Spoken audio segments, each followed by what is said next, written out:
What's good, BFM? This is Big Tone coming at you from Big Tone Productions, Beats and Feasts. Hey guys, today's a little different type of video. Today, I'm going to do a video that is really just a discussion video. I might call, and I might do this every once in a while. No specific time or no schedule of doing these videos, but I might call this the chopping block. I might call it Can We Talk? Who knows, but you'll know when this video comes out. Basically, it's just a platform for me to express my feelings about certain topics, whether it be in the music industry or whether it be in the cooking industry. Different things, different fields. For the most part, it's going to be those two, though. So today, I want to talk about something that's been heavily on my mind over the last couple years, actually. And this is going to be the platform. So I want this to invoke just conversation. If it provokes an argument, that's great too. It's just a platform to express your feelings. And that's what I wanted to do with this. But today, what I really wanted to talk about is the restaurant industry and how it's changed over the years for the good and for the bad. So let's just get right into it. By the way, if you like the video, make sure you like, comment, subscribe, turn on your post notifications so you never miss a video. I'm doing cooking videos every week. On Fridays, you'll catch those, and then I also do some videos that will be about music and music production as well. So just be on the lookout for that. But today, I wanted to talk to you, or vent, so to speak, and make sure you comment in the description about your feelings and how you feel about this.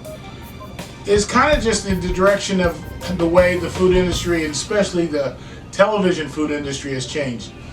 If you guys are close to my age, I'm kicking almost 50.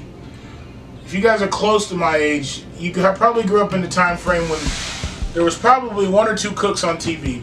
And at that time, it was probably Julia Child. I think when I was young, Justin, the Cajun chef, was on there. There might have been a couple other ones that just slipped my mind at the moment, but there was a couple. But over the last 20 years, I want to say, the whole cooking industry has totally changed. And I do want to discuss for the good, because they're introducing foods, concepts, flavors, and things to a generation of kids that, for the most part, they really don't cook that much. I mean, fast food is ridiculously huge, and restaurants are huge. I'll get to that here in a minute. But they've introduced a lot of things. I mean, kids now know what foie gras is. I didn't know what foie gras was. Kids now know what how to julienne things, how to cut up, how to dice onions. Things that we didn't know unless our parents taught us, and now they're learning it through a platform like a YouTube or, Food Network has been the biggest contributor to this. And I applaud that. Actually, that's great. I mean, it educates a lot of people. I think, and that's the great thing about it. I mean, Bobby Flay, Gordon Ramsay, all the celebrity chefs, they're great. I have to say, though, that's the positive side of the situation that I like about it, and is introducing different foods. But there's also a negative side that I'm seeing. And that is the fact that, from the point of view of a restaurant, I don't give a damn if it's chicken, pork, beef. If I'm going to go into Bobby Flay's restaurant or Gordon Ramsay's restaurant, and he's charging me $36 for a piece of chicken breast over some mashed potatoes sauteed with some kind of vegetable, I can do that stuff at home. I can really do that at home. And I understand the market that he's going toward. I understand it's for the people that want to go out, have a great meal, and they don't mind spending the money. But this is the same stuff that my mom and my grandmother used to cook. There's no difference in it. So that's kind of my gripe, and I have just a story or two to tell about it.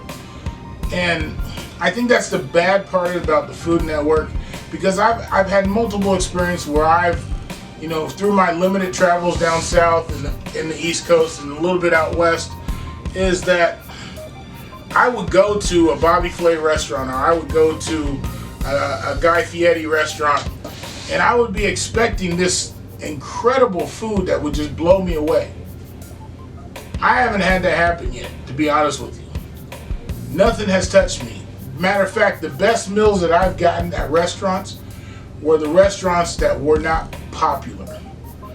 And that tends to be the case. So why should I spend $150, $200, $250 at a restaurant because it's got Gordon Ramsay's names to it or Bobby Flay's name to it, and spend all this money when I could have the same thing for $30 at another restaurant, or better yet, I can cook it at home.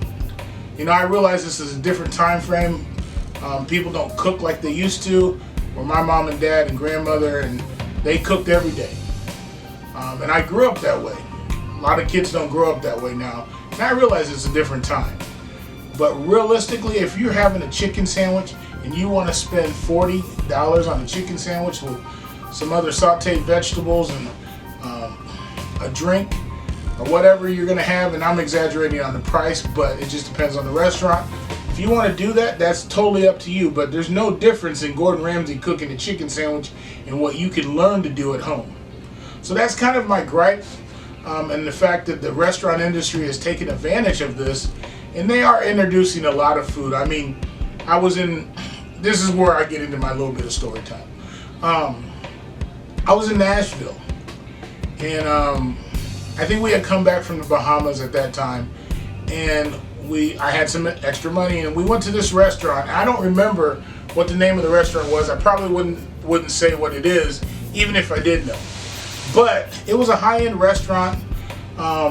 It was so high-end to the point where, and I've never been to a restaurant like this. I'm straight, I don't want to say hood, but I prefer, down-to-earth people. I'm not into all that fancy glamour stuff. But it was so fancy to the point where they had two waiters. One waiter, he did all the work. He filled up my water. He brought the silverware out. He did all the stuff that a waiter's supposed to do. The other waiter, all this dude did was come out and describe the food to me. And he was the main waiter, so to speak. And so I'm sitting there thinking, I'm like, so we got two people, we got a tip? That's what's going on in my mind.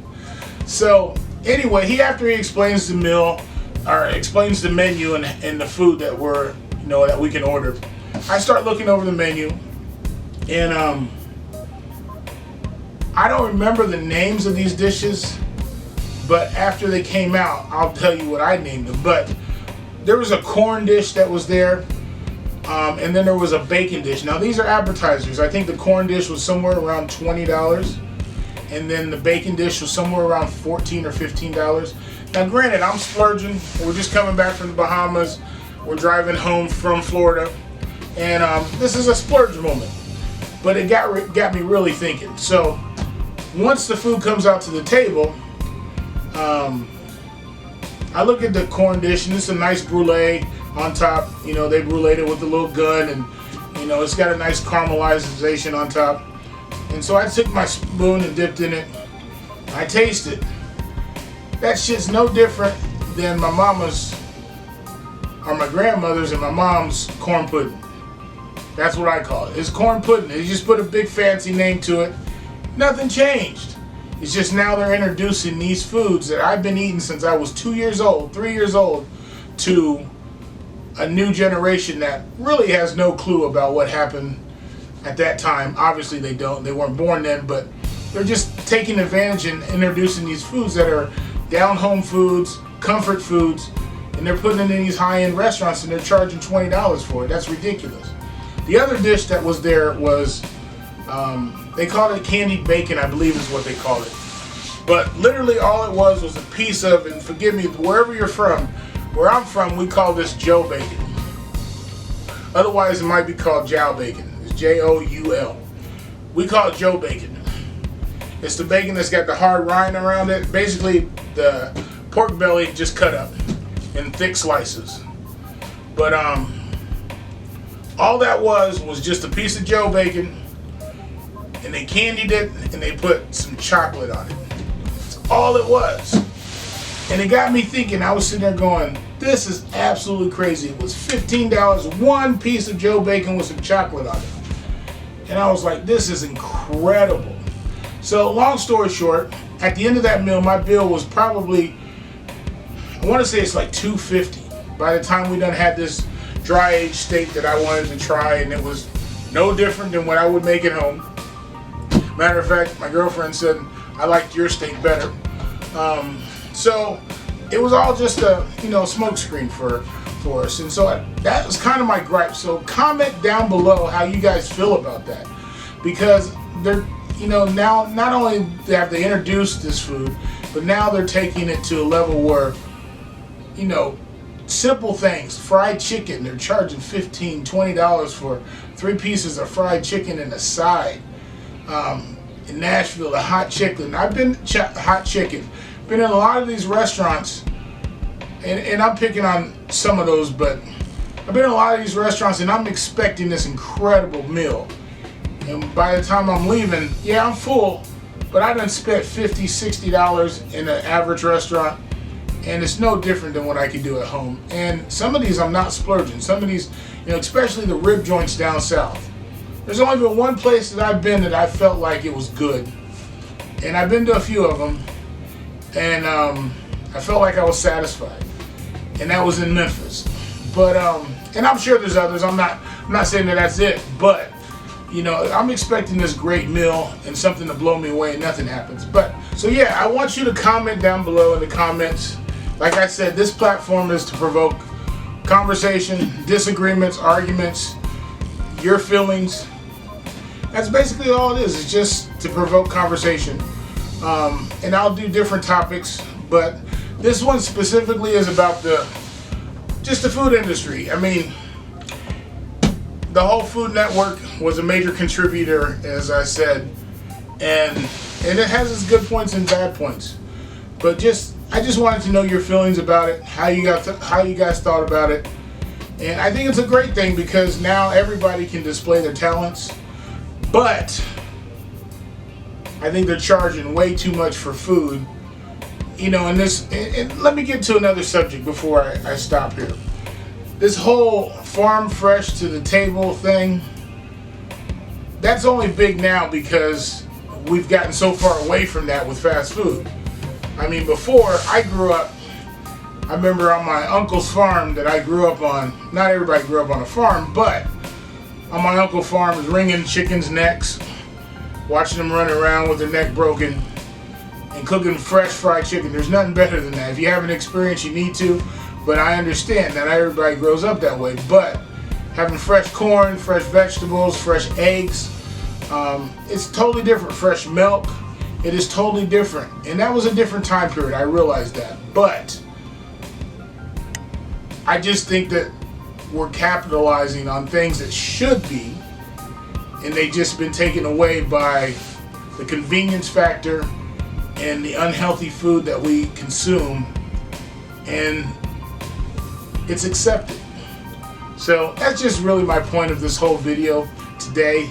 So just be expecting these. I might talk about the music industry, so it may not interest you at all.